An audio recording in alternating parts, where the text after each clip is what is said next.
Hey YouTube, Gibson Guy here, and I'm here to help you out, okay? Exoprimal is super addicting, super fun. If you haven't gotten there yet, I'm gonna explain why with these 5 tips here on why you need to dig in, and they're gonna be helpful. You clicked here, I'm gonna give the tips to you right here, okay? Number 1. The first thing you need to know is the game does have variety. I know it doesn't seem that way. Dino Survival is the only mode available right now for you, and that's okay. It might get stale at first. You gotta dig in. It gets much better. It doesn't say that it does. It does get much better. More variety, more missions. It's not just dinosaur call all the time, okay? It's much more fun as you progress. I've got, right now as of this video, 29 battles logged. Some people have quadruple that, some people have 2. That's understandable. I would definitely say you get more variety in maps and directions of this. You know, you're playing on the same map, but you're moving in different directions, stuff like that. That variety starts popping in about maybe between 10 to 15 battles logged. You get more of the cutscenes, more of the story, things like that, okay? So it does also get more challenging as you level up.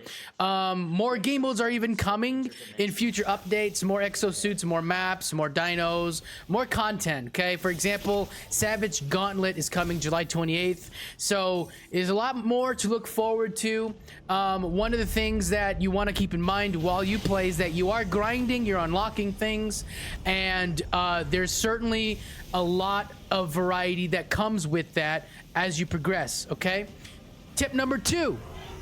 Be a team player by observing what's needed from the team, okay? So if everybody's, you know, the same exosuit, that might not be helpful. If everybody's a tank or if everybody's assault, you know, you got to have some support in there as well, right?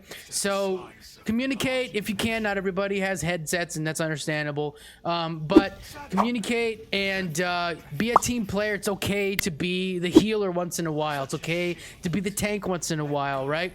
Personally, for me, I love the running gun. I love using Deadeye.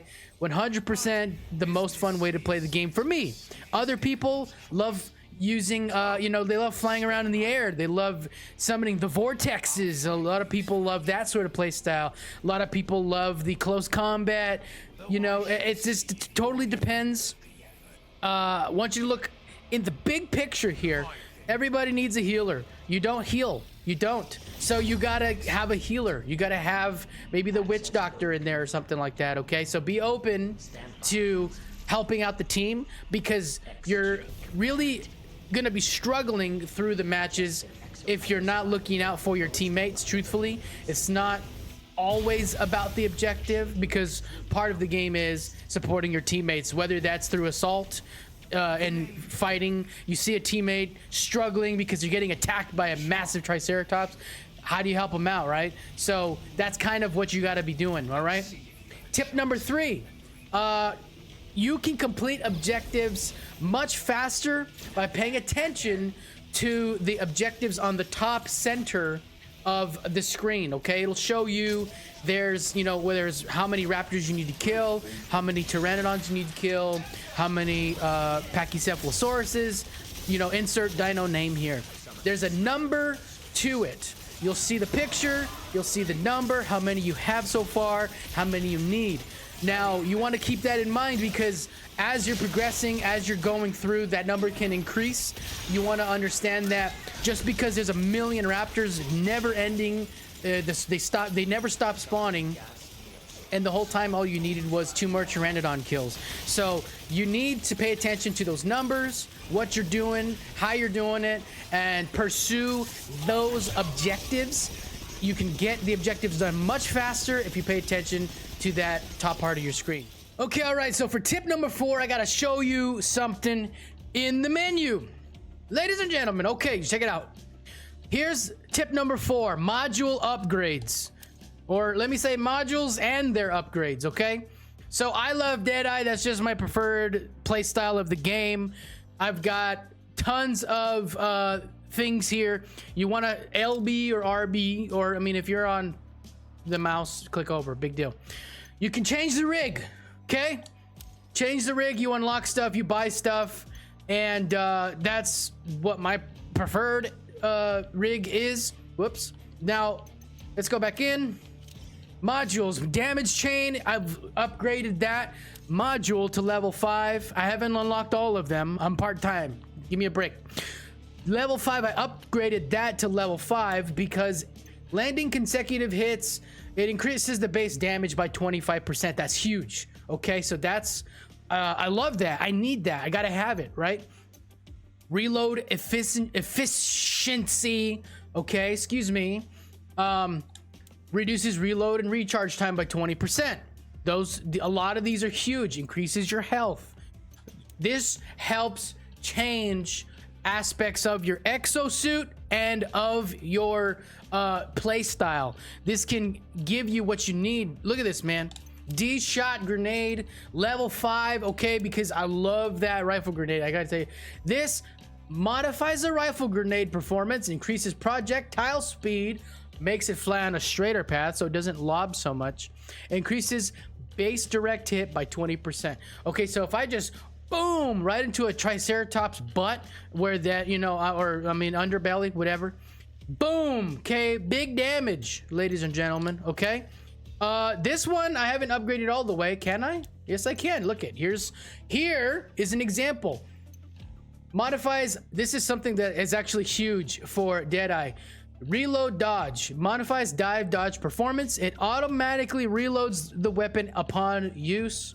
Okay, boom, there it is. I'm gonna upgrade it because there was a level 4 increases cooldown time by a second, but if I just upgrade it all the way, there's no increase to the recharge time. So this is huge, guys. You need to take a look at your rigs and modules. You can have a cannon rig on the Witch Doctor, or just, I mean, you guys can mix and match the rigs and how you want to play. So understanding, like, let's say you love playing as Zephyr, but you also need to be a healer of some sort. So there you go. Look, aid fires an energy projectile that produces a small repair field. Okay, mix and match, guys.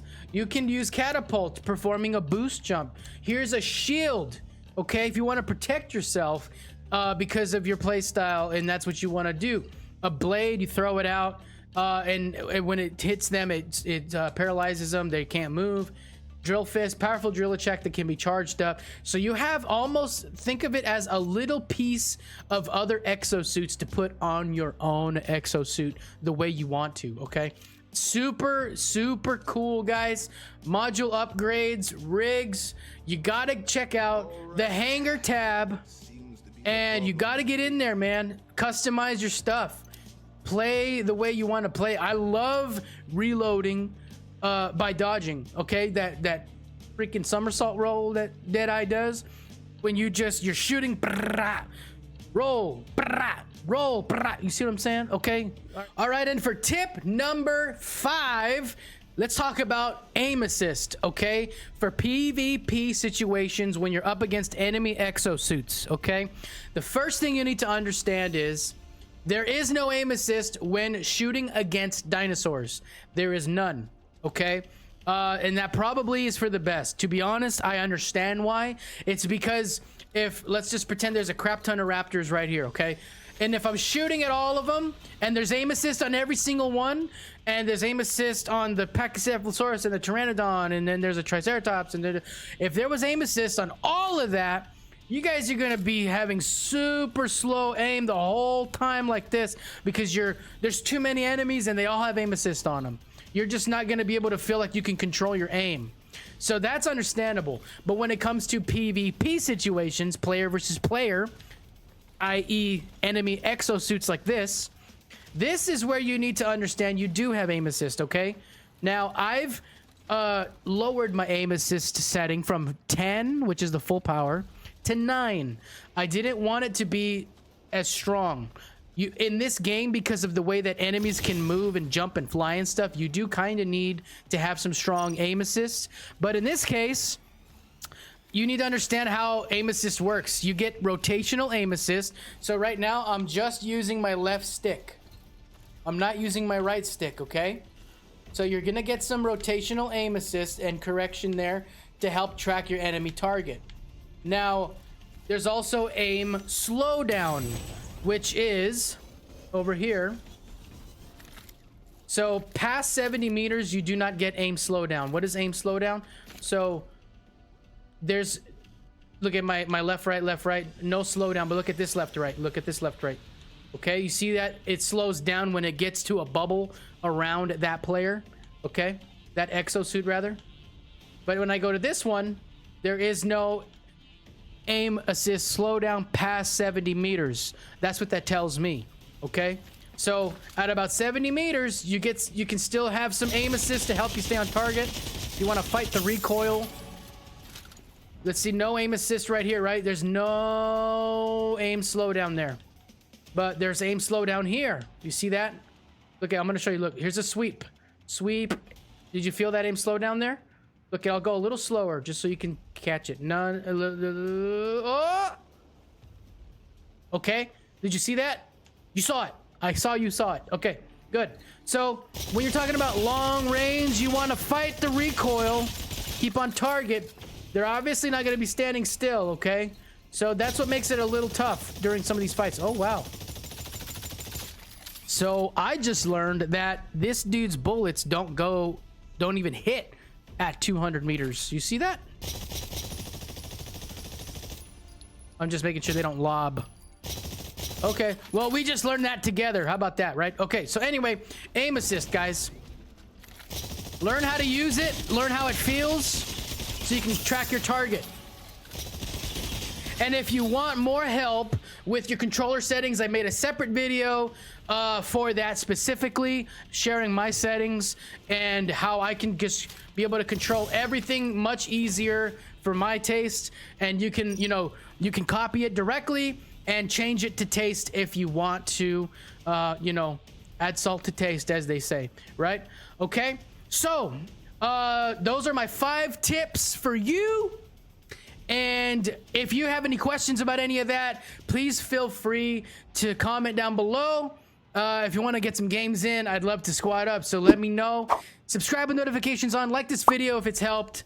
Thank you so much for all the support on this channel. I'll see you in the next one.